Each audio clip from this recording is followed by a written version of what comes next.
Titans. Today we are going to start with Activity 4. This is our short story of the month, Just Once by Thomas Dygard. We're going to focus on idioms using our context clues.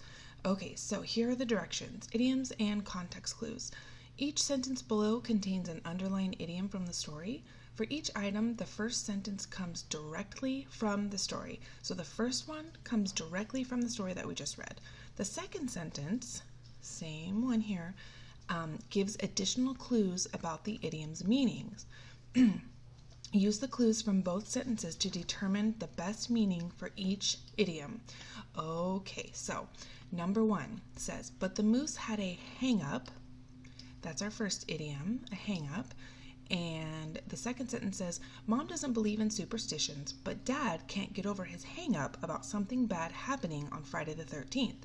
Okay, so let's see what our choices are. A, hang-up as a suspicious activity. B, problem or concern often obsessed over. Or C, disconnect a phone call. Well, we know it's not this, right? Let's think about the story. The moose had a hang-up. Well, what was his hang-up?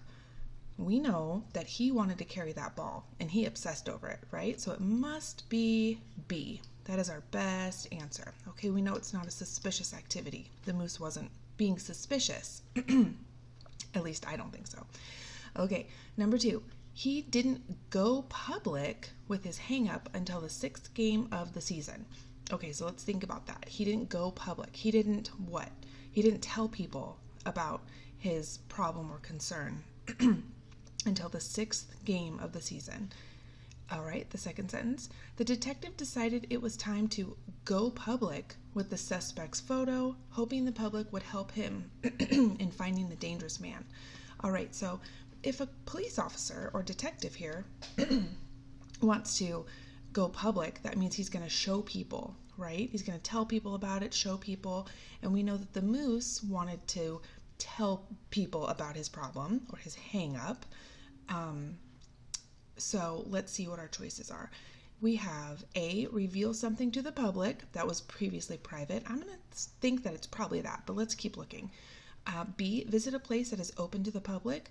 No, it wasn't that. They didn't go visit anything. And let's see, C, a door is always open. No, that's just talking about something being public, right?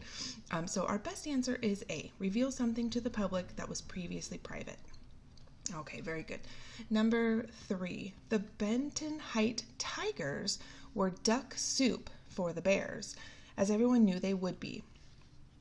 Now this is funny because I had no idea what duck soup was. I figured duck soup, you know, you're going to be like dead meat maybe is what I was thinking. I don't know.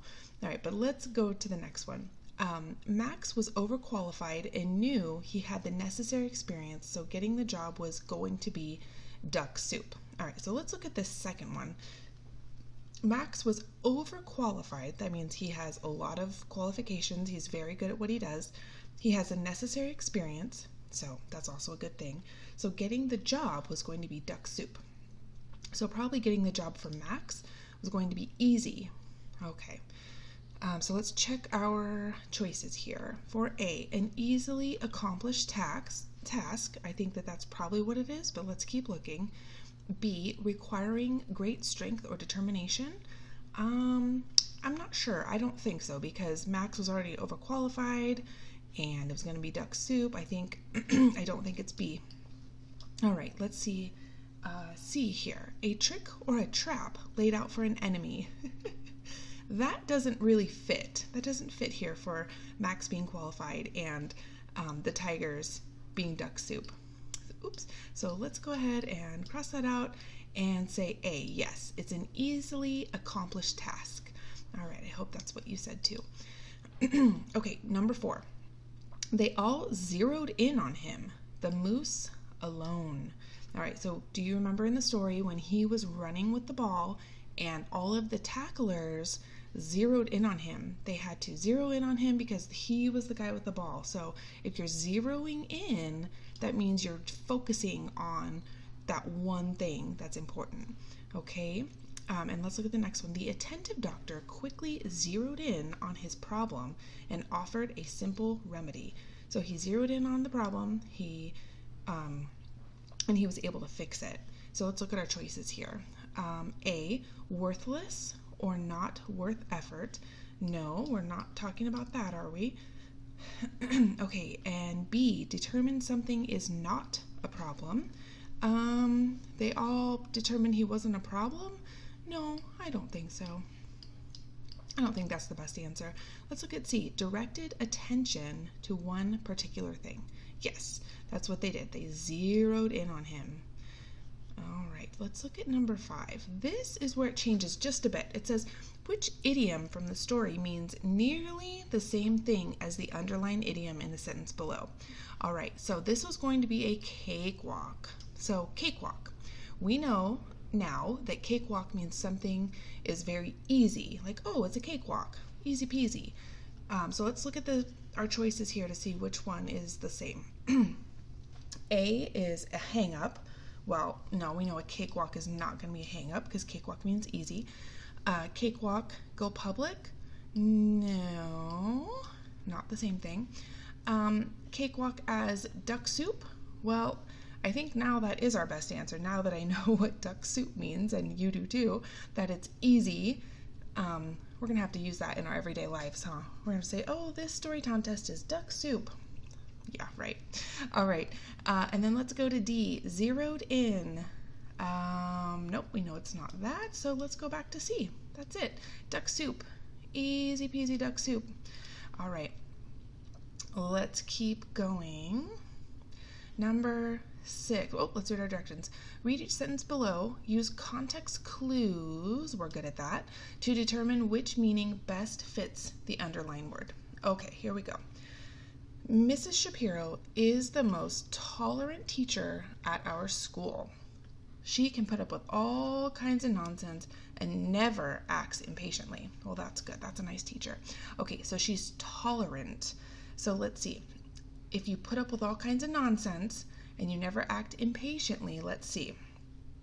That means impatient? No, because it just said that she never acts impatient.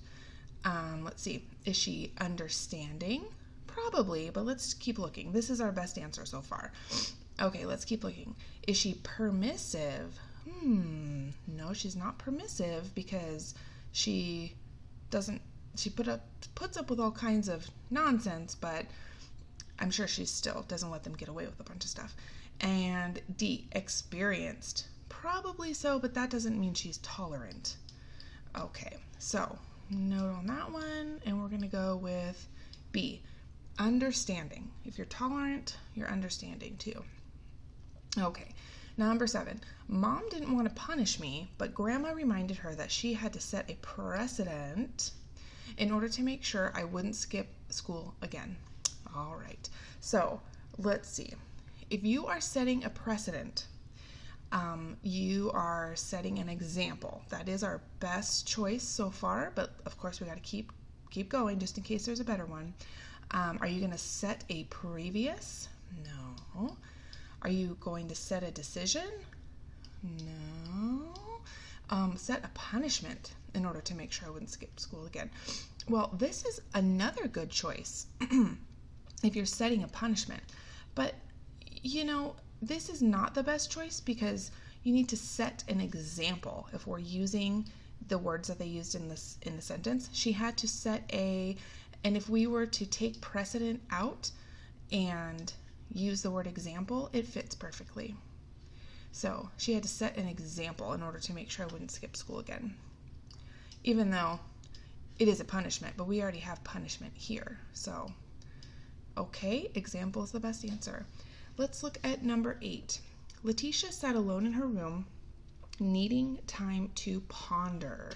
So this is our word. Let's use our context clues. Despite thinking about her predicament all day, she still had gotten nowhere. Okay, so she needed time to ponder.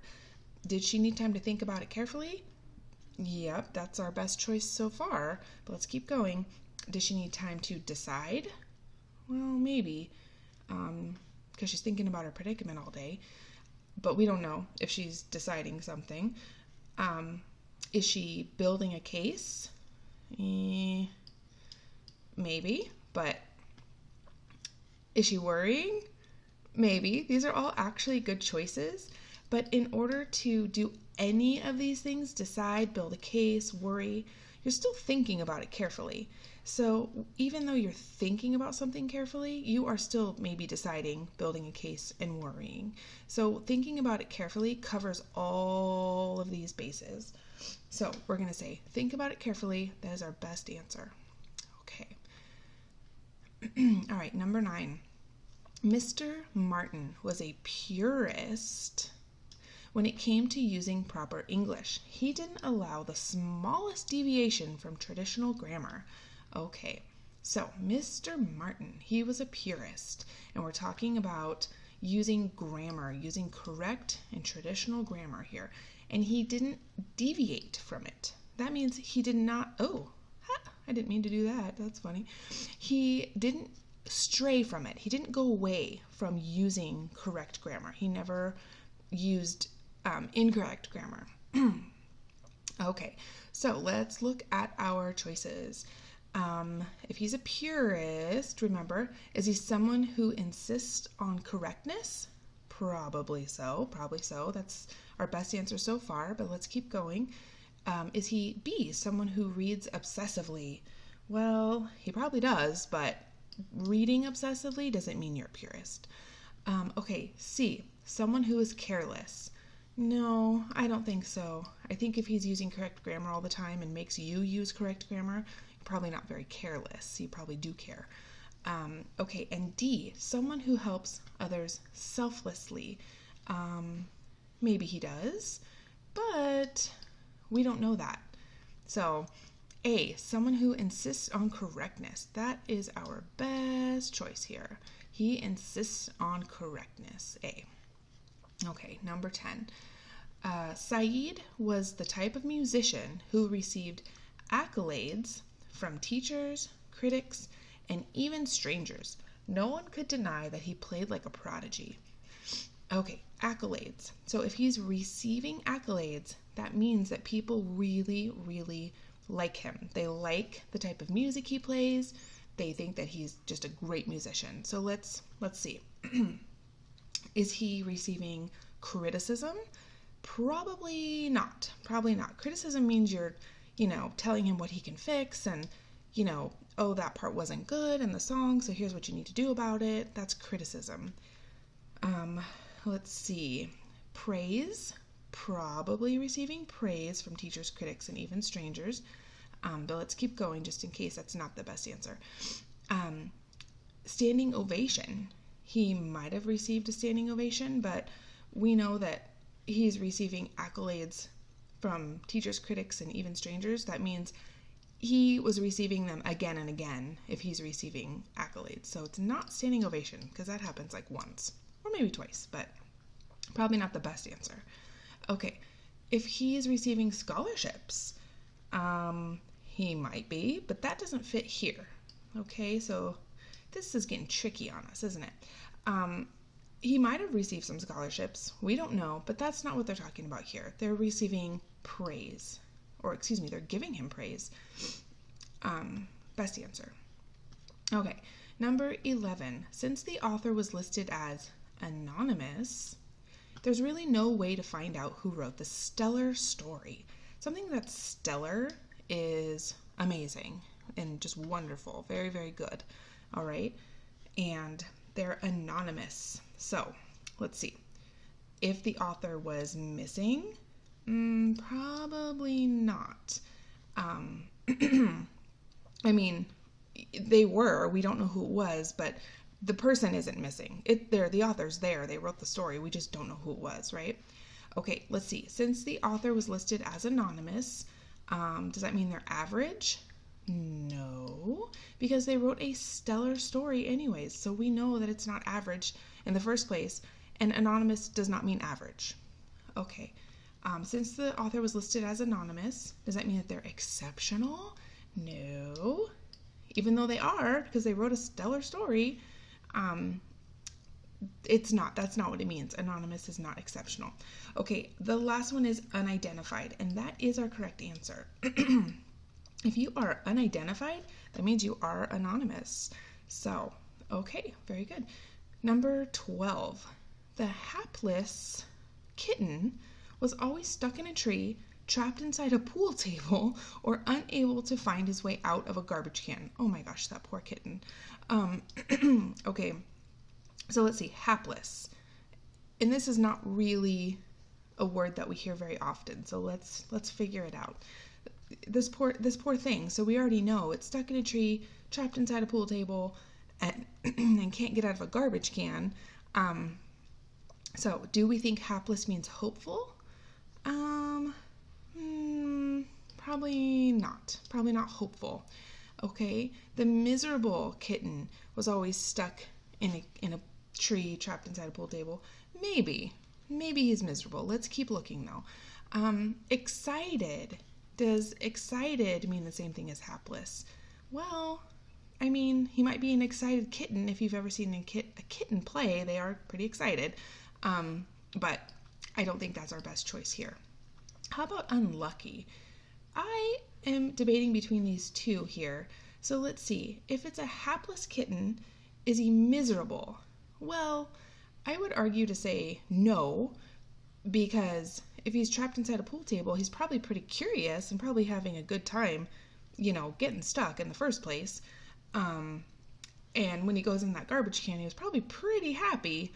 So I wouldn't say he's miserable all the time. Maybe if he's stuck for a while, but kittens are always pretty happy. And then they go on to do the next, sneaky thing, getting stuck in a tree or whatever they're doing. But I would say unlucky. That little kitten is very unlucky. Maybe his curiosity is just making him a little unlucky, right? So that's our best answer. So hapless and unlucky would be our best choice. Okay, number 13. Lydia had the perfect personality to work in a daycare. She was great at nurturing. That's our word we're looking for.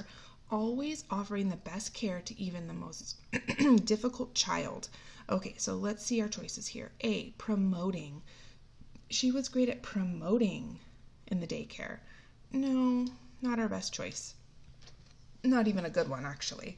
Okay, let's see the next one. Careful. She was great at being careful and always offering. Well, that's almost, we can consider that one. All right. And then over here, we have caring for. She was great at caring for and always offering the best care. Yeah, that's a good choice, but let's keep going. D, treasuring. She was great at treasuring the kids.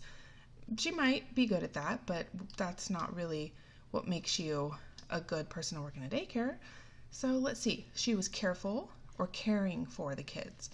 Well, the best personality and the best quality in a person to be able to be nurturing is when you care for somebody. You are caring for them. Even though you might be careful, that doesn't mean that you're nurturing. So caring for means you're nurturing. Okay, so nice job on activity 4, boys and girls. Go ahead, and if you need to rewind this or go through it again and make sure you have the correct answers, please do so. And I will talk to you in the next video. Bye-bye.